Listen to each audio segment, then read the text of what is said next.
Good morning, beautiful soul family. Rebecca here, your vibe mentor, bringing you another video on how to raise your vibration so you can live your best life. And I do mean hello, beautiful soul family. By the way, if you are here, that means you are part of a community, and we absolutely would love to connect with you. So please do make sure that you subscribe. You are not here by accident, that we are creating the New Earth Construction team with those of you who gather together here in this place. So making sure that you click that subscribe button and get notified of all of the notifications allows you to connect more intimately and deeply with our soul family here. All right, let's talk today about grace. What does it mean to have grace for yourself and for others? How often do you give yourself grace? How often do you make a mistake and allow yourself to be kind with yourself regarding that mistake? Most people, most often, when they make a mistake, they beat on themselves. It is partially a trauma response. It is culturally just kind of the norm that we are our own worst enemy when it comes to the way we speak to ourselves. And many times, the way we speak to ourselves, we would never dream of speaking to anyone else that way. That to give yourself grace means that no matter what, no matter where you're at, no matter what mistake you made, no matter where you think you should be, no matter what you look like, no matter what you said, no matter what you did, it's all okay. To give yourself some grace means when you fall down, you say, "Oopies, that sucks. No big deal. Let's get up and move on." I loved my experience when I lived in Chicago. I took a improv for anxiety class at Second City of all places, right? This is Second City in Chicago is known for, it is the improv place. This is where many of the famous comedians go, and there's shows just about every night of the week. And so to take an improv for anxiety class there created anxiety, because you feel this pressure to be funny and to do it right. And the beauty of improv, and I look forward to the day that we can start to use this example more often, especially with our kids, is the number one rule in improv is you cannot say no. Yes and is the only response that you are allowed. Because if you think about it, if somebody comes on stage and they present a storyline, it's you and this other person, sometimes you and a couple people. One person gets to pick the storyline, and they get to determine who you are and what you look like and what you're wearing or not wearing, or what you're doing. And it can be really kind of crazy and uncomfortable. And your initial response the first time you do it is like, "No, I don't like that. I don't want to be naked riding a pink elephant," right? Like, no. But what you do, you can't say no. You say yes, and immediately around the corner there's a clothing store, and I grab the most beautiful dress I've ever seen, right? And then that next person says, "Yes, and you wear an orange hat with fruit on it," and right, yada, yada, yada. It becomes funny because you say yes, and. When we say no to ourselves, when we say no to others, when we are in resistance to what happened, to what we did, to what we said, we're in resistance to the other. How dare they? They're stupid. Why can't they get that right? Why didn't they follow the rules? What's wrong with them? That's all resistance. And we say, "Yes, and I made a mistake. Yes, and I pick myself up and I move forward." It's kind of like if you trip on stage during improv, you take a bow. It's all part of the plan. It's all part of the process. It's all part of the story. And it becomes fun and funny and enjoyable, and you create momentum and you move towards a positive outcome when you say yes and. But if you have resistance, you say no, you say, "How dare I, how dare they, how dare life," you have put a block up. You are hitting yourself, you're hitting your head against a brick wall over and over and over. Like the definition of crazy says, doing the same thing over and over, expecting a different result. Somewhere along the way, we got the message, usually from some form of complex trauma in early childhood or a toxic relationship at any point in life. We heard this berating voice telling us there's something wrong with you, you're not enough, you have to do it perfect, you never get it right, you can never get it right, there's nothing that you can do, you'll always be a failure. We heard that voice and we internalized it, and then we took on their job and we started to do it for them. And that has become our pattern. And then because of the way the neural pathways work, the dendrites in the brain become fully formed, very, very well established, which means that electrical impulse, every time you see a trigger outside of you, the brain says, I know where that thought's supposed to go. Let's go beat her up. And it very quickly and easily goes towards that same thought habit, that same negative thought pattern. And what that means is it's some biology that needs to be reorganized. It doesn't mean that you are actually broken. It doesn't mean that you are actually a failure. It doesn't mean that you can't ever get anything right. It doesn't mean that you have to live with that demon of a voice in your head for the rest of your life. It does mean a little effort is required to start to change the pattern of how you talk to yourself. That you simply catch it. Catch and reframe, catch and reframe, catch and reframe.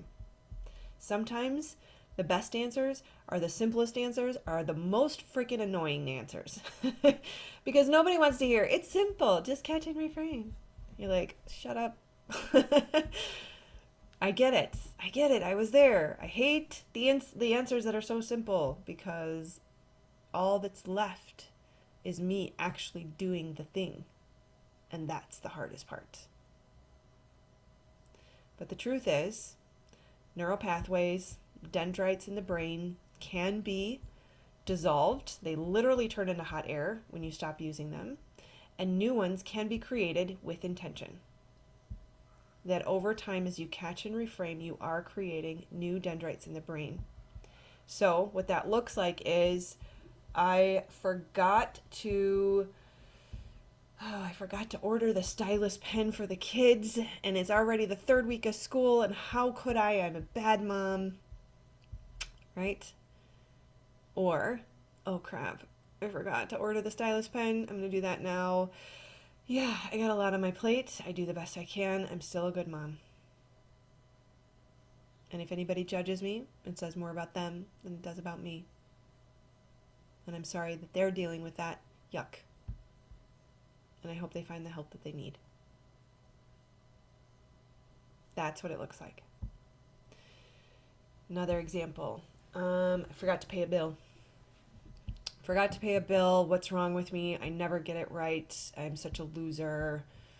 I'll never be able to be financially abundant. Or, forgot to pay a bill. That sucks.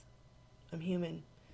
I make mistakes. I'm doing the best I can. I genuinely want to do better at this. I'm going to put a tool in place. Maybe I'll set a reminder on the calendar so that every 15th of the month the reminder goes off. And now I have some help, and I have a chance of getting better. I can do this. I'm smart enough. I'm capable. Financial abundance is my promised birthright. I will get there over time. And then every time that initial negative belief about yourself comes up, you catch it again. And if you can do sort of a mini rampage, kind of like I just did, where you can add positive beliefs in, add positive statements in after the new belief, you lock it in. It's lock and load, right? We just keep pressing it into the subconscious. I'm only human. That's what grace means. You are only human. There is room for failure. There is room for adjustment. There is room for a redo. In fact, failure is expected. Fail early and fail often, because if you're not failing, you're not trying. And you deserve more credit for trying than you do punishment for failing. Reframe what that looks like.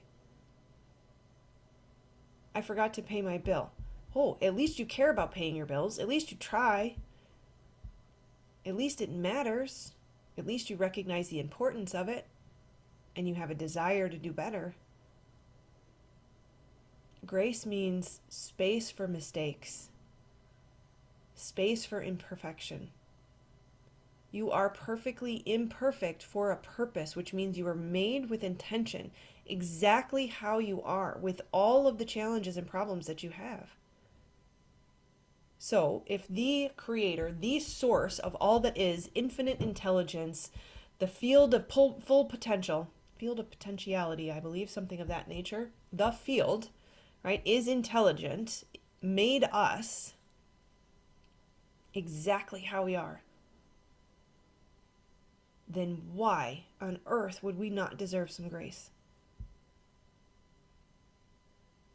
It's just a perspective shift. That's all I'm doing.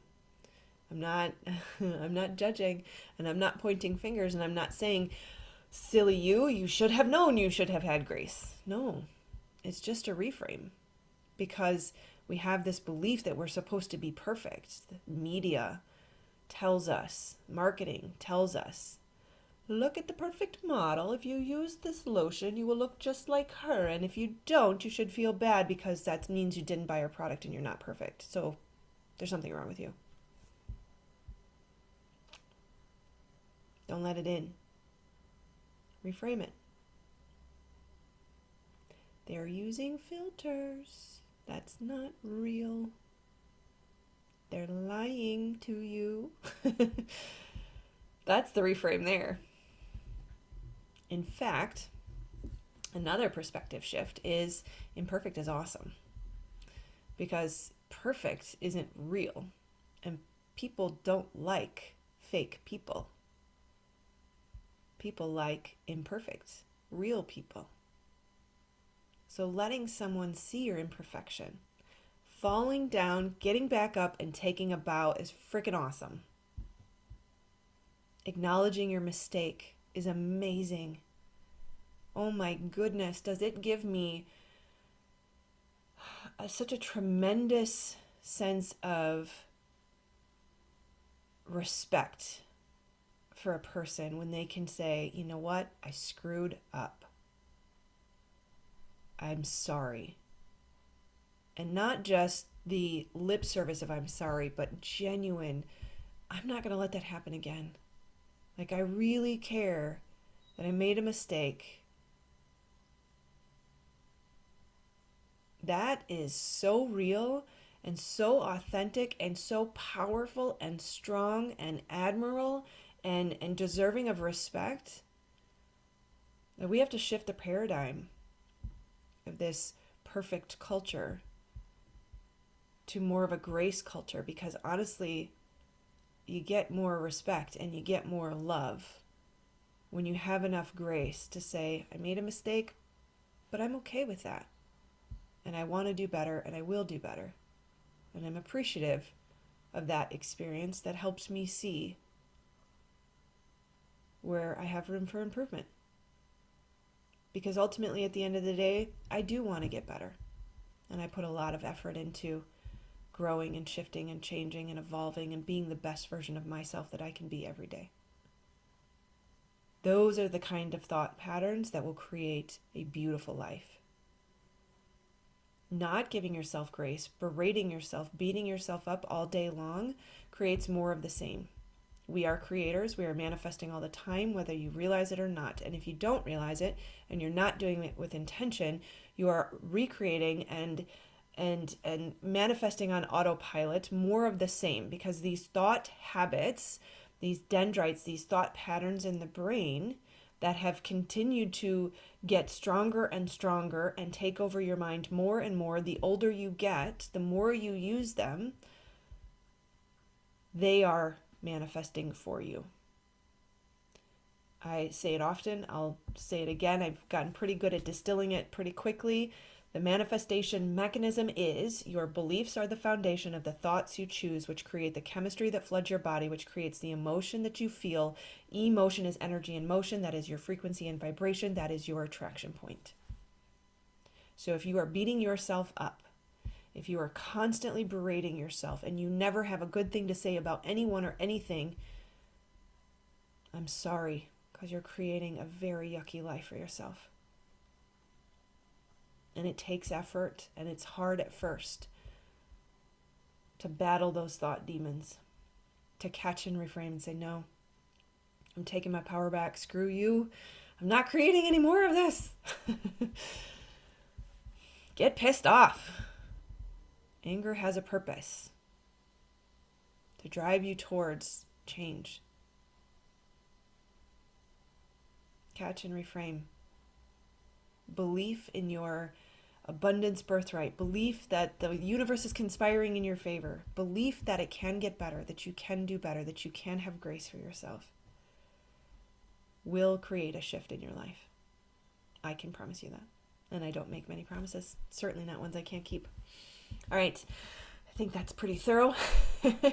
I love you guys very much. Please do like, subscribe, and share. Leave me just an emoji comment. It is extremely helpful for the YouTube algorithm. I really appreciate all that you do for this channel and showing up and being here. And again, remember, you are part of our soul family.